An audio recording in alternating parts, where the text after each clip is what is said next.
mentioned, no, may mga challenges sa PhilHealth.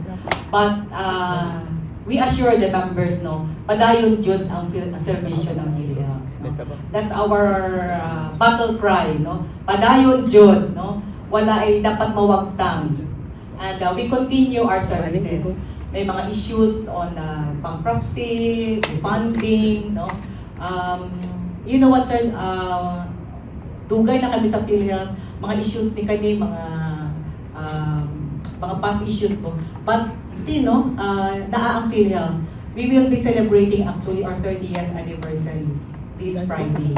And we're happy to inform our members that PhilHealth is committed, no, to continue giving our services. Actually, we introduced new packages and we enhanced our packages sa PhilHealth despite all these issues, these challenges.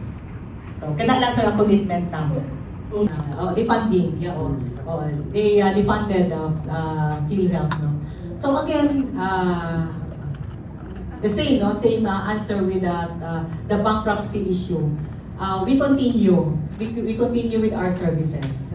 So walay dapat worry ang ato ng mga members because we have billions in reserve funds and regarding sa mga issues, it's being ongoing na ang deliberation sa Supreme Court, no. So padayon jud.